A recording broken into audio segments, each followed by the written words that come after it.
Welcome back to Cooking with the Frisbys. I'm Beth, Keith is behind the camera, and today, I'm sorry guys, I'm a product of the 80s. And every single banquet, ceremony, sit-down dinner that I went to, we had chicken cordon bleu. Never had it. Must be a white Ever. girl Yeah, thing. ever. Have I never had. If I had, I didn't select it off the menu. No, we didn't get a chance to select Oh, it. okay. It was just raw. Chicken That was cordon- what was that for was dinner. it, the That was staple. it. The All right. banquet dinner is chicken cordon Okay, bleu. so Anyways, We're living Beth's childhood over. yeah. Okay. So basically, I'm going to do that again today. And I really had planned on doing the whole French way of butterflying the chicken and then pounding it out and then rolling it up and putting it back in the fridge and letting it set and the whole 9 yards. However, I'm exhausted. So we're going to do a little change on that. And I think it'll do well anyways. So It sounds complicated. it is a complicated dish if you do it the French way. But I'm gonna do it a little bit differently and not in a huge way. So I have 2 chicken breasts simply defrosted. And all I'm gonna do, I'm still gonna do the butterfly and I'm still gonna open up a pocket in these. I'm using my husband's lovely sharp fillet knife, so you wanna be careful. But we're just gonna try and butterfly this guy. We just don't wanna go all the way through. You just wanna create a pocket. This isn't totally different from what we would do if we were doing the full French pounded piece. But what it's doing is, it's giving us a little pocket to stuff. We're just not gonna flatten it out and then re-roll it and put it back in the fridge and all that stuff. So see, I got myself a little pocket. Okay. So I'm gonna do the same thing for this other one here. And watch me do it again. I think I'm gonna go from this side. This side is a little thicker, so it's easier to feel. If I put my hand here and I go slowly, so as not to remove any digits, all I'm trying to do is create a pocket in as evenly as I can. I guess that's another piece to it, is you wanna make sure that both sides of the chicken are as even as possible. So, there we go. I got my 2 pockets. I'm gonna make this one a little bit bigger. There we go. Now, hand wash.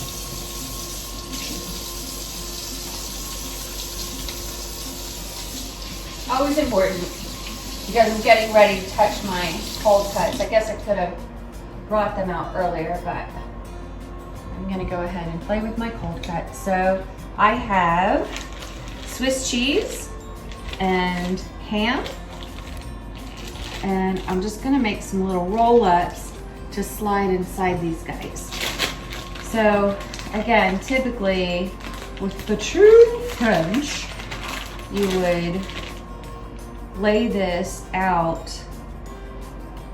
on the fully buttered fly, and you would lay it out and then roll it up with saran wrap and tuck it and all that good stuff. But I don't have the energy or the time to do it, so I'm just gonna take,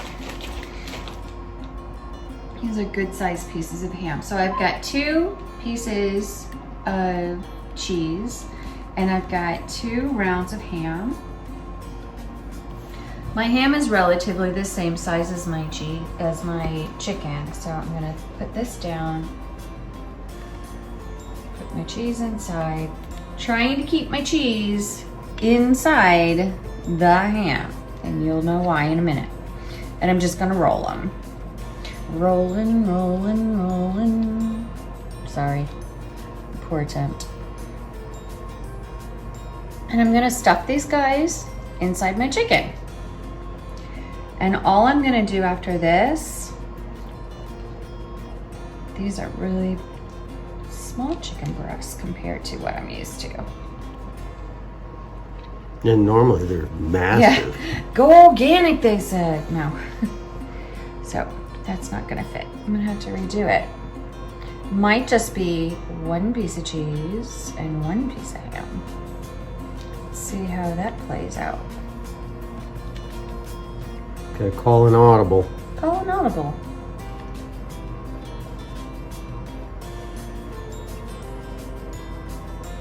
Oh, that feels like it's gonna fit much better. Oh yeah, there we go. So, I went ahead earlier and I took some toothpicks and I just put them in some water so that we don't have any worries about them catching fire. And I'm gonna kind of sew my chicken closed. So, down one side, up the other side. I'm gonna do this down here as well. So all we're doing is trying to keep the cheeses in, or the roll up in, and then we're also gonna dredge these guys. So that's gonna give them another, oops, Weak.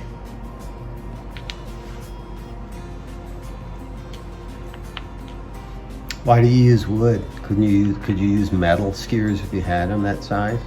yeah, if you wanted to. All right, there we go. First one is done. So it's a little pocket full of sunshine. Looks like a chicken breast calzone. That's what it looks like. I suppose it does. All right, we're gonna do this one too. This guy seems like he's a little smaller, so I might have to finagle a little more. I'm gonna have to just cut this end off.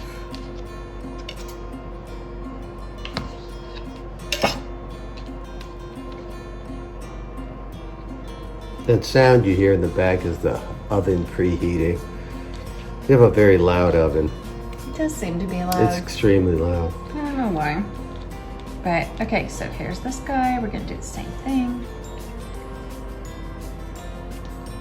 Then, as I told you before, we're gonna do a dredge on these guys.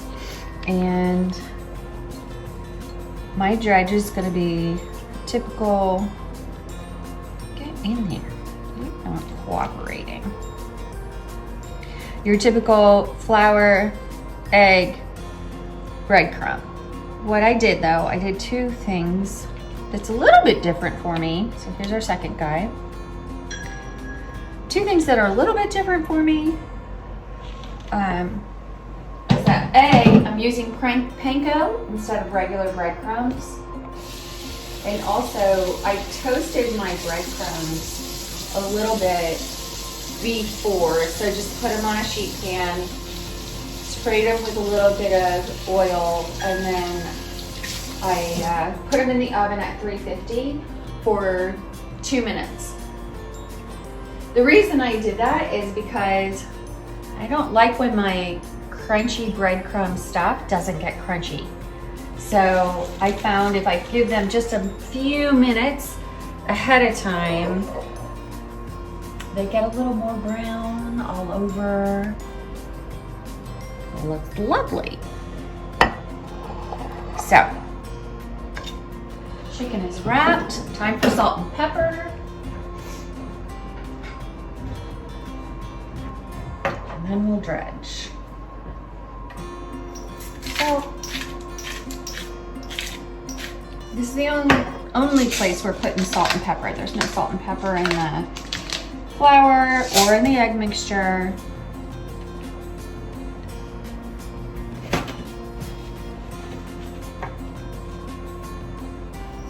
Oh.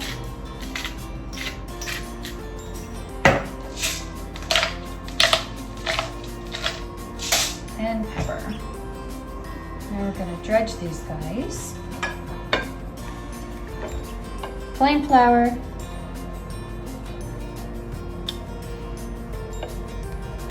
I need bigger bowls.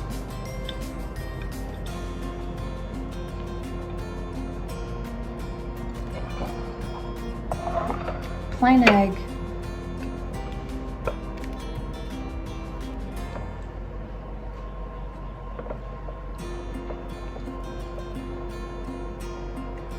Let it drip.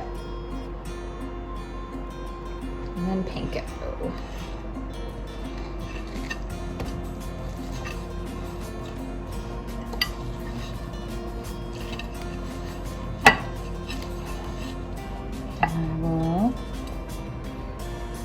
come to my next guy. Flour.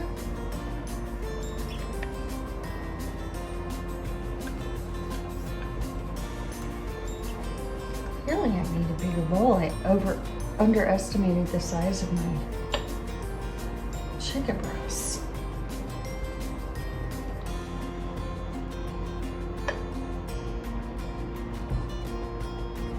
But this process is also going to help us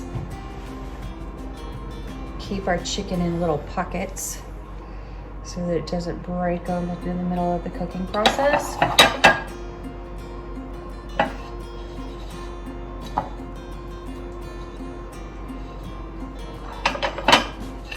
Oh, and by the way, this is about 3/4 of a cup of panko breadcrumbs that I used and breaded. It already looks yummy. All right, I'm gonna get cleaned up, and then we'll move to the oven. All right, we're ready to go in the oven.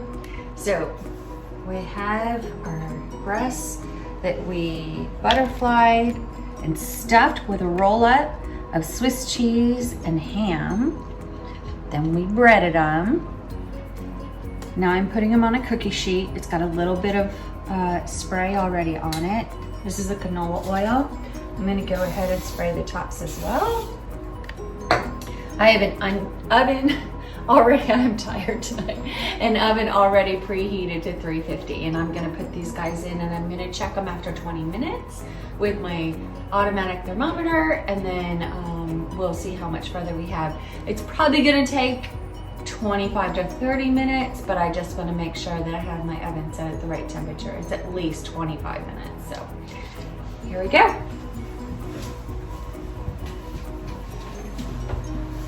And now my oven's hotter in the back, so I'm gonna go ahead and put the thicker part in the back of the oven. And Alexa, set a timer for 20 minutes. And of course she doesn't listen. Alexa, set a timer for 20 minutes. 20 minutes, starting now. There we go. See you in about 20 minutes. It's that time. We're gonna check it. So I have my electric Powell Acorn automatic. It always turns on Celsius, and you have to That is such a pain to switch it, but it's fantastic, right? So all you gotta do, I'm gonna go in here, pull these guys out. Let's put it in the big one. We're looking for 165. And that ain't it. No, 135. But I knew we were gonna have to go a little bit longer. I just didn't know how long, like how far along we would be. So it looks like we're gonna take all of the 10 minutes. So I'm gonna go ahead, put it back in, say, Alexa, set a timer for 10 minutes. She's not doing it. She hates me. Alexa, set a timer for 10 minutes.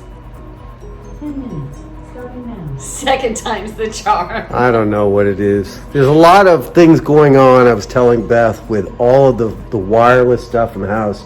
It's acting really weird. I don't know what's happening, but Probably the electrical storm we had today. I don't know. could be.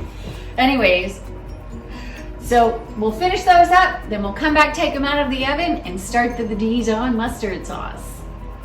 So, in addition, I figured while we're waiting for the last 10 minutes of the chicken cordon bleu to finish, I'd let you know what I'm doing for a side.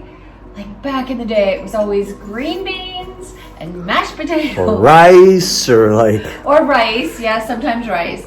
So we had a chance. Anyways, it's not time yet for our amazing garden to be completed, but in the meantime, we still are trying to do simple sides, lower on the carb side, even though we have tons of veg in here. So basically it's super simple. This is 2 chopped tomatoes, half of a red onion, very thinly sliced, probably a half of a log of buffalo mozzarella and 2 tablespoons of Kalamata olives, black pepper, and yes, I did not make, I told you I was tired tonight, y'all. I used a bottle Italian vinaigrette. So I just threw them all together. That'll be our side. Simple, delicious. Light, healthy. Still waiting on the chicken cordon bleu. We'll move over to the sauce in a minute. Alexa, how much time is left on the timer? You have 2 minutes and 50 seconds left on your 10-minute timer. We'll be back in 2 minutes and 46 seconds. We will. See you then, guys. All right, here it is, the reveal. Dun, dun, dun. Look how gorgeous and crispy that looks. Little cheese oozing out. We're gonna go, oh, all right here. Get my quick thermometer. I'm gonna test it real quick. I'm positive, but. Oh, that looks delicious. Doesn't it look yummy? So we're going to go in. Did I forget to put it on Fahrenheit again? Yeah, that's Celsius. There we go. Ooh, it got hot. Jumped up. Yep. But we're gonna let it rest so that the cheese can tighten up a little bit. The chicken will tighten up a little bit. In the meantime, we're gonna make a yummy Dijon sauce. So, this is based off of what I had. And I'm just making enough for 2 pieces. So I've already melted about a tablespoon of butter in the pan. And I'm gonna add to that about a tablespoon of flour. Yes, a roux. We're gonna let that go for a little bit and cook down because we want to get that. Typically I would not use a wire whisk in here, but my little mini wire Rubbermaid whisk broke. So I'm just gonna give this a second or so. And then, like I said, what I had on hand. So, oh, cream. I didn't have milk. Typically it would be made with a whole milk. So, but I have cream on hand. So I'm gonna use a little less cream and see how it comes together. And then if need be, I can loosen it a little bit with either chicken stock or water, but we'll see how that comes together. Okay, so these guys have been going butter and flour, our roux. I'm gonna put the heavy cream in, combine it, and let it come up till it's almost boiling, but not quite. And then I'll add my Dijon, and we'll see how the sauce thickens.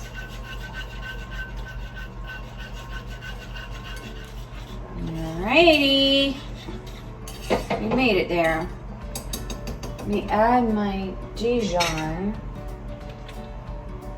So I kind of took a little. Oops. That was almost a huge mess. That'll blind you. Oh boy. I'll be cleaning that up later. This is just about a tablespoon here. It is a Dijon sauce, so you want to be able to taste the Dijon.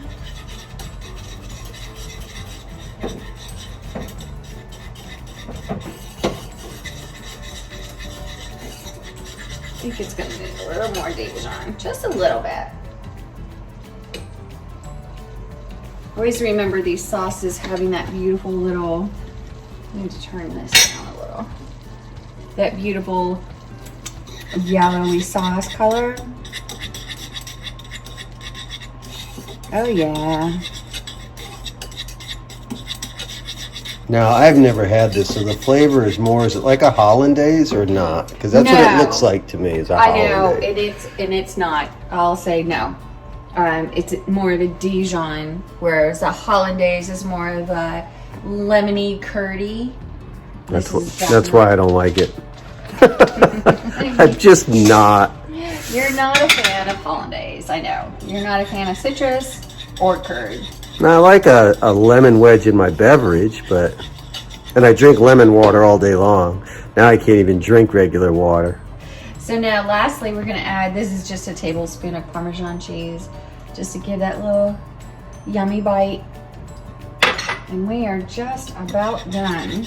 This came together because I used the roux and the cream sauce. This came together really nicely. It's nice and thick. I don't feel the need to even Thin it. or bring it down. No, it looks like a really nice Yeah. consistency. I think it's perfect. So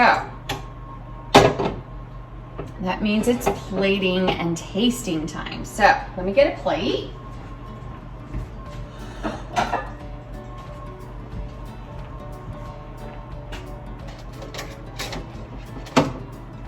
Oops. Just need to hold on to this because I know it's warm.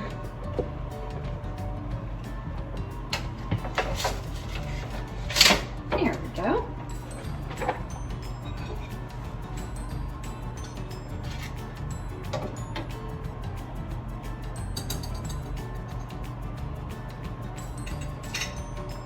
I don't have a spoon.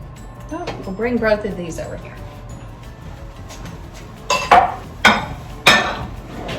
We'll grab a spoon.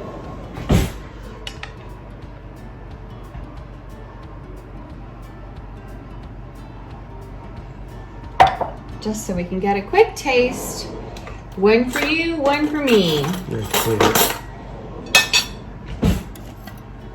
It's on you, hon. Sorry. It's all on me. I still have my Invisaligns in. I can't. All right. That's a big bite. It is a big bite.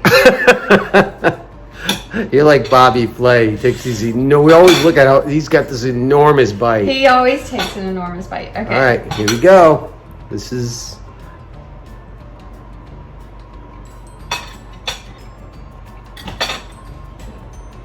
Yay! I'm so Okay. excited. Dinner done in So that was, yeah, an hour. an hour. That's not bad for a weekday dinner. Really yummy, tasty. Yes, you have to do a little bit of planning, but originally I had planned on doing the whole French cordon bleu. This is a quick and easy one. And it's tasty, and I love it. Time for dinner. See y'all next time.